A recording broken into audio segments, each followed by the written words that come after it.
Welcome to Jewish Puppet Theater.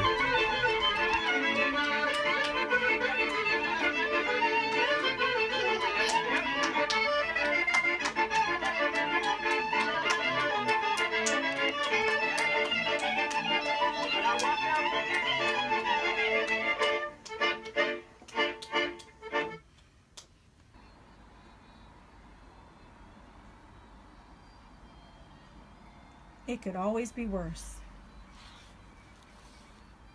Once upon a time, in a small village, a poor, unfortunate man lived with his mother, his wife, and his 6 children in a little one-room hut. Because they were so crowded, the man and his wife often argued. The children were noisy and they fought. In winter, when the nights were long and cold, and the days were cold, life was especially hard. The hut was full of crying and quarreling. One day, when the poor unfortunate man couldn't stand it any more, he ran to the rabbi for advice. "Holy Rabbi," he cried, "things are in a bad way with me, and getting worse. We are so poor that my mother, my wife, and my 6 children and I all live together in one small hut. We are too crowded, and there's so much noise. Help me, Rabbi. I'll do whatever you say." The rabbi thought and pulled on his beard. At last he said, "Tell me, my poor man, do you have any animals? Perhaps a chicken or 2. "Yes," said the man, "I do have a few chickens, also a rooster and a goose." "Ah, fine," said the rabbi. "Now go home and take the chickens, the rooster, and the goose into your hut to live with you." "Yes, indeed, Rabbi," said the man, though he was a bit surprised. The poor, unfortunate man hurried home and took the chickens, the rooster, and the goose out of the shed and into his little hut.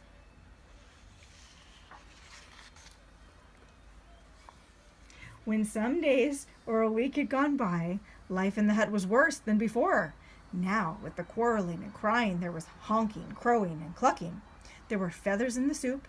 The hut stayed just as small, and the children grew bigger. When the poor, unfortunate man couldn't stand it any longer, he again ran to the rabbi for help. "Holy Rabbi, see what a misfortune has befallen me. Now, with the crying and quarreling, with the honking, clucking, and crowing, there are feathers in the soup. Rabbi, it couldn't be worse. Help me, please." The rabbi listened and thought. At last he said, "Tell me, do you happen to have a goat?" "Oh, yes, I do have an old goat, but he's not worth much." "Excellent," said the rabbi. "Now go home and take the old goat into your hut to live with you." "Ah, no, do you really mean it, Rabbi?" cried the man. Come now, my good man, and do as I say at once," said the rabbi.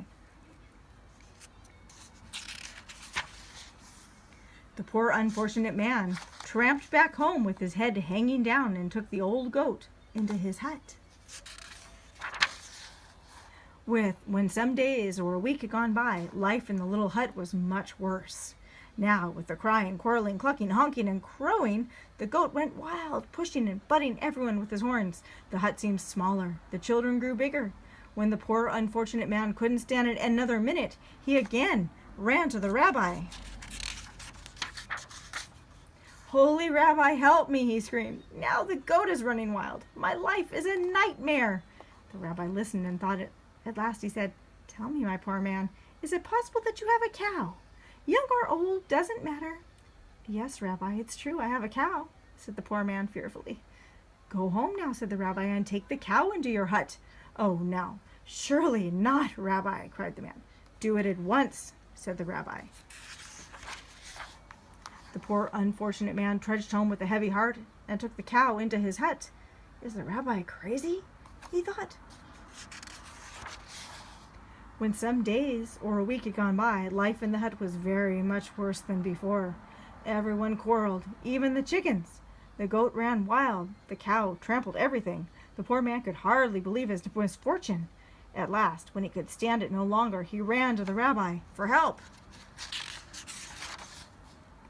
"Holy Rabbi," he shrieked, "help me, save me. The end of the world has come. The cow is trampling everything. There is no room even to breathe. It's worse than a nightmare." The rabbi listened and thought. At last he said, "Go home now, my poor unfortunate man, and let the animals out of your hut." I will. I'll do it right away," said the man. The poor unfortunate man hurried home and let the cow, the goat, the chickens, the goose, and the rooster out of his hut. That night, the poor man and all his family slept peacefully. There was no crowing, no clucking, no honking. There was plenty of room to breathe. The very next day, the poor man ran back to the rabbi. "Holy Rabbi, you have made life sweet for me. With just my family in the hut, it's so quiet, so roomy, so peaceful. What a pleasure." The end.